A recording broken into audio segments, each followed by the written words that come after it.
नमस्कार, आप देख रहे हैं न्यूज 21। आपके साथ मैं हूं रितिका पांडे। हमारे खास बुलेटिन अपना बिहार में आपका बहुत बहुत स्वागत करते हैं। नवादा से खबर देख रहे हैं, जहां नवादा जिले में 16 वर्षीय रिया की हत्या के मामले में पुलिस ने बड़ा खुलासा किया है। रिया 15 मई को अपने प्रेमी आशिक कुमार के साथ घर से भाग गई थी। आशिक पहले से शादीशुदा है और 20 मई को आशिक ने बेरहमी से रिया की हत्या कर दी। उसने रिया का गला दबाकर उसकी जान ले ली और शव को ट्रॉली में ले जाकर बैग में भरकर बैंगलोर के चंदपुरा रेलवे स्टेशन के पास फेंक दिया। पुलिस ने आशिक समेत कुल 7 आरोपियों को हिसुआ थाना क्षेत्र के राहुल नगर से गिरफ्तार किया। साथ में पूछताछ में हत्या की पूरी साजिश का खुलासा हुआ है। शव की पहचान सोशल मीडिया के जरिए परिजनों ने की है, जिसमें गिरफ्तार सभी आरोपियों को सूर्यनगर पुलिस के हवाले कर दिया गया है। नवादा से ऋषभ की रिपोर्ट।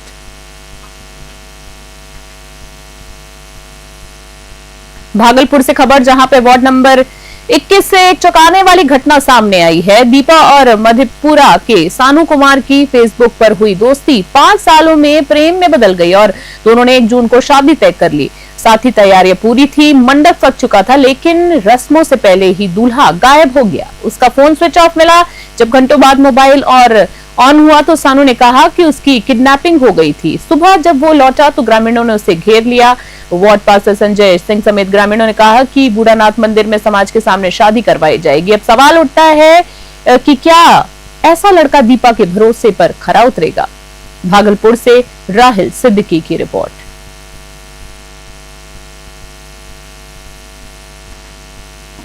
मेरा फेसबुक पर हुआ था। कब? 2021 में। उसके बाद बात हुआ बस। हाँ। कितने दिनों की बातचीत आप लोगों से चल रही थी? 5 साल। 5 साल से। कब फैसला किए कि अब इनके साथ ही जिंदगी व्यतीत करना है? 1 महीना पहले से बात चल रहा था। हाँ। आखिर किस चीज को सोच के फैसला ले लिए कि साथ जीना है, साथ मरना है? हमको लग रहा था ये चले जाएंगे अगर यहाँ से तो हम नहीं रह पाएंगे। रात में क्या हो? रात में बूढ़ानाथ से आए, बीज हुआ, वहाँ से आए, हम चले गए अपने गोसाई को पूजा करने। ये थे वहीं पे मरवा पे थे। फिर पूजा करके जब आए तो हमको ये कहीं दिखे नहीं। हम फोन किए 2 बार 4 बार फोन किए, फोन नहीं लगा।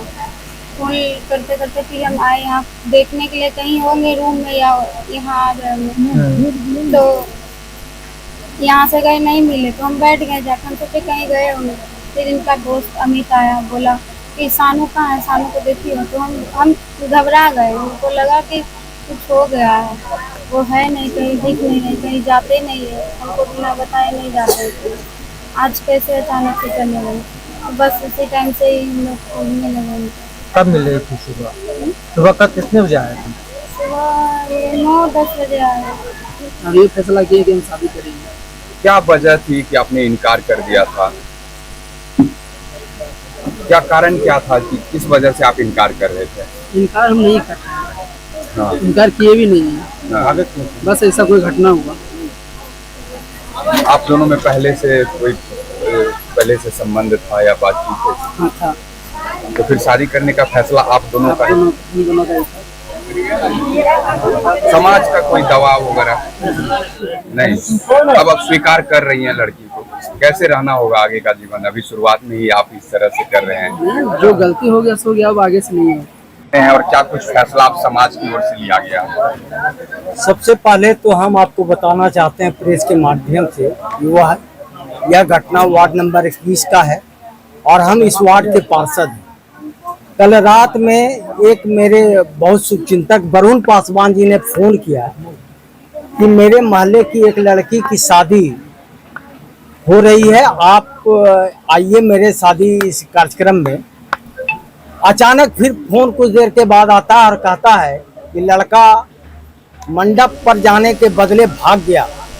पूरे लोगों को निमंत्रण दिया गया, समाज के सारे लोग भोज भी खाए, लेकिन लड़का के अब्सेंट हो जाने के बाद पूरे समाज में मातम फैल गया और लड़का की खोजाहट होने लगी। इसी बीच पता चला कि लड़का अचानक मित्रों के साथ निकल चुका है। लेकिन सुबह जब हम लोग यहाँ आए लड़की वाले के घर पर पूरा घटना जानने के लिए, तो लड़का का मोबाइल लगाने के क्रम में पता चला कि इसका मोबाइल ऑफ है। फिर उसका मोबाइल खुलने के बाद जब बात हुई तो पता चला कि लड़का आ रहा है। और लड़का से जब हमने बात किया तो पता चला कि लड़का का कहना है कि हमारा किडनैपिंग हो गया।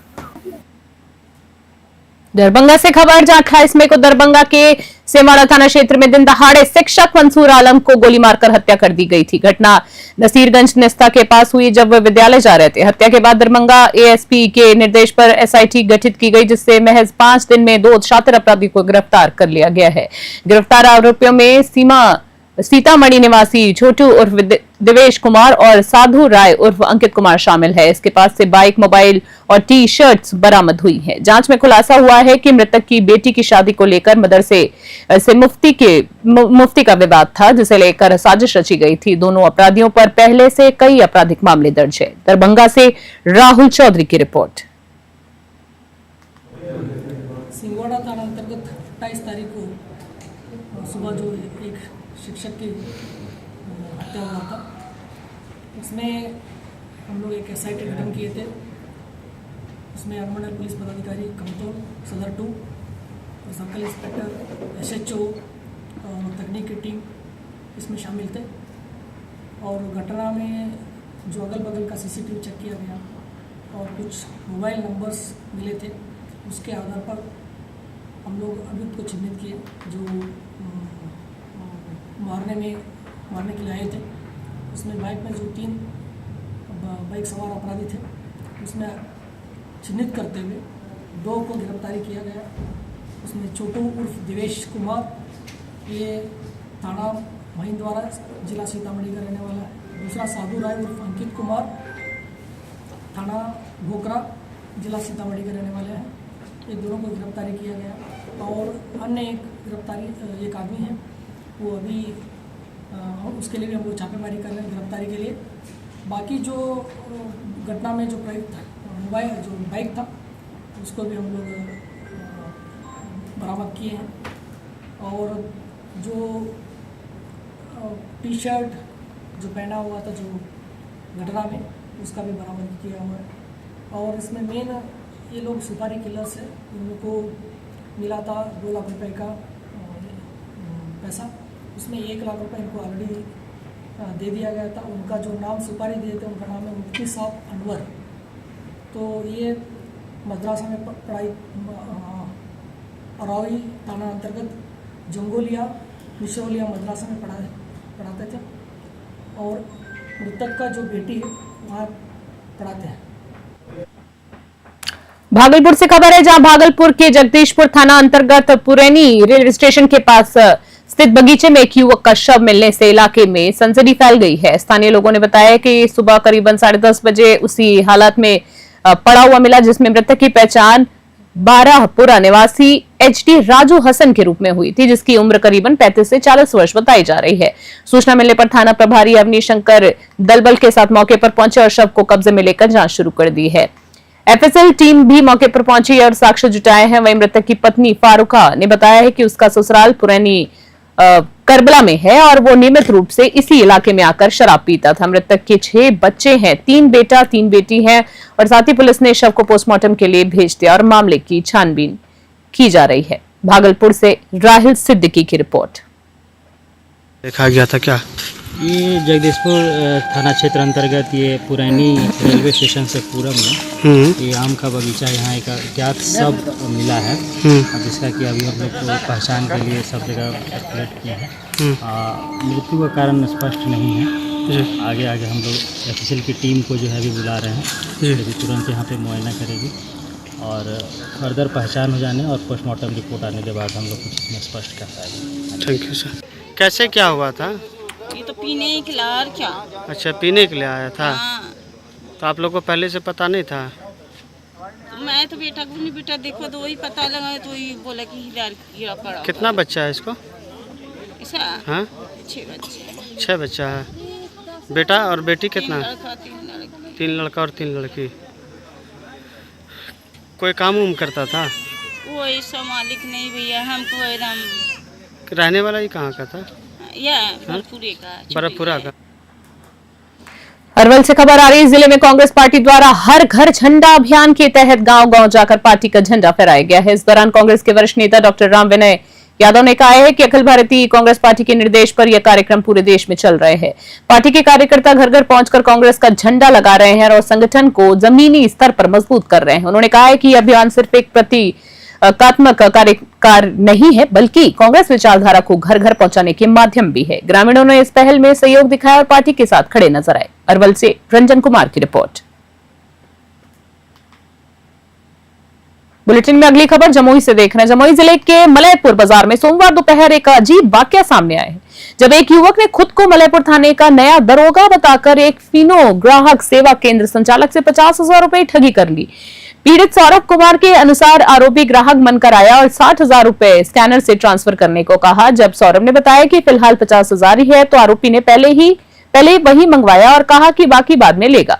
रकम ट्रांसफर होते ही होटल से डंडा लाने की बात कहकर निकला और सड़क पर लगे जाम का फायदा उठाकर फरार हो गया। घटने के बाद सौरभ ने थाना और साइबर सेल को शिकायत की, लेकिन अब तक कोई सुराग नहीं लग पाया है। बाजार में इस घटना को लेकर सनसनी है और लोग प्रशासन और आरोपी की जल्द गिरफ्तारी की मांग कर रहे हैं। जमुई से धीरज कुमार सिंह की रिपोर्ट। आपके साथ मेरे साथ साइबर फ्रॉड हुआ है। कब हुआ? अभी 12-1 बजे के बीच में हुआ है। एक आदमी आया था, वो बोला हम थाना के SI हैं, तो मुझे 60,000 रुपया ट्रांसफर करना है।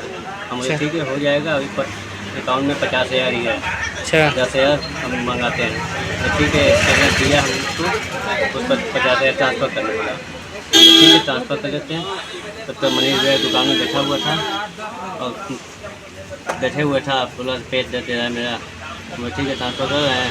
उसके बाद बोला आते हैं ठंडा लेके। सामने लालू हलवाई की दुकान गया ठंडा लाने, ठंडा लेके आया। जब तक ठंडा पी रहा था, फिर गया पेड़ा लेके लाने गया। तब तक जाम लग गया है मार्केट में, गाड़ी उड़ी लग गया जाम। तब तक वो झिल पिला के भाग गया। क्या नाम हुआ आपका? सौरभ कुमार नाम हुआ। घर कहाँ हुआ? मलयपुर। अरवल से खबर है। समाज कल्याण विभाग दिव्यांगजन सशक्तिकरण निर्देशालय बिहार सरकार की एक सराहनीय पहल के तहत जिला पदाधिकारी गौरव कुमार ने 14 दिव्यांगजनों को बैटरी चालित ट्राई साइकिल प्रदान किए हैं। इस योजना का मकसद 60% या उससे अधिक चलंत दिव्यांगत्व वाले व्यक्तियों को सशक्त बनाना है, जिनका शिक्षा रोजगार स्थल घर से 3 किलोमीटर या अधिक दूरी पर है। कार्यक्रम के दौरान जिला पदाधिकारी ने लाभुकों को ट्राई साइकिल के साथ हेलमेट भी दिया और हरी झंडी दिखाकर उन्हें रवाना कर दिया। इस अवसर पर अपर समर्था उप विकास आयुक्त सहायक निदेशक सामाजिक सुरक्षा जनसंपर्क पदाधिकारी सहित कई अन्य अधिकारी भी मौजूद रहे। इस पहल से दिव्यांगजन में अब कई शिक्षा और रोजगार से जुड़े कार्यों को अधिक सुलभता और पूरा कर सकेंगे और समाज में आत्मनिर्भर बनकर अपनी भूमिका निभा सकेंगे। अरवल से रंजन कुमार की रिपोर्ट।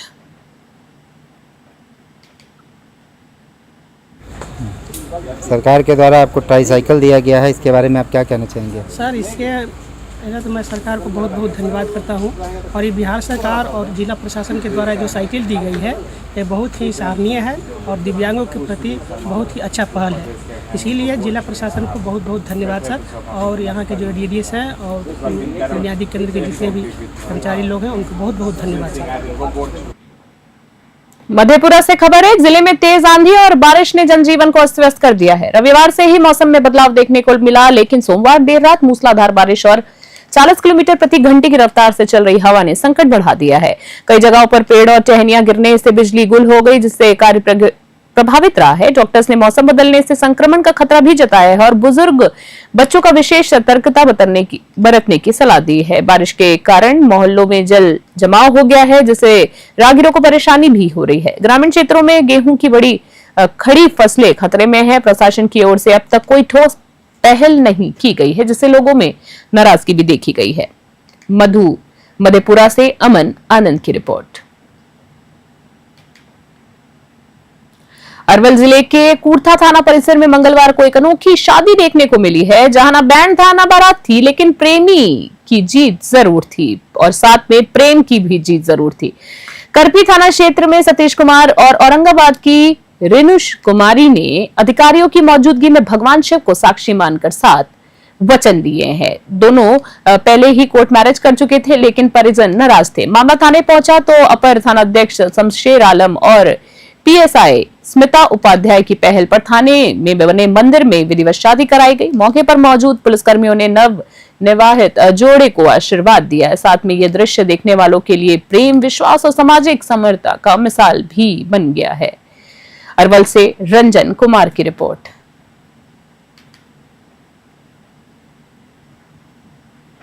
भागलपुर से खबर है, जहां जिले के नाथनगर प्रखंड में राजद प्रखंड अध्यक्ष का चुनाव सोमवार को शांतिपूर्ण माहौल में संपन्न हुआ है।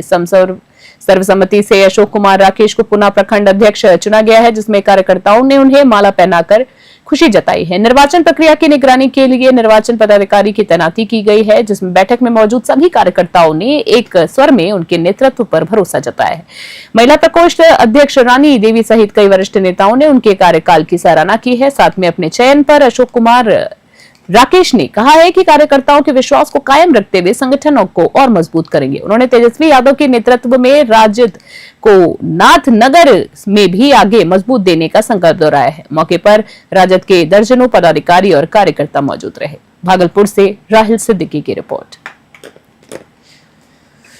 आज नाथनगर प्रखंड में संगठन का चुनाव हुआ, उसमें जो है कि राकेश यादव जी पूरा निर्विरोध निर्वाचित हुए प्रखंड अध्यक्ष के लिए। यहाँ सबका सहमति हुआ कि पुनः राकेश यादव ही प्रखंड अध्यक्ष रहेंगे और सबका सहमति से निर्विरोध घोषित। चूँकि राष्ट्रीय जनता दल संगठन जो है पूरे बिहार में लालू प्रसाद यादव जी ने जो सींचा और बनाया राष्ट्रीय जनता दल, आज वही संगठनात्मक चुनाव का प्रक्रिया चालू है और विधिवत रूप से जो हमारा जो प्रोसेस चलता है कि पंचायत अध्यक्ष, बूथ अध्यक्ष से लेकर पंचायत अध्यक्ष, प्रखंड अध्यक्ष, जिला अध्यक्ष, प्रदेश अध्यक्ष और राष्ट्रीय अध्यक्ष तक का चुनाव होना है संगठनात्मक तरीके से।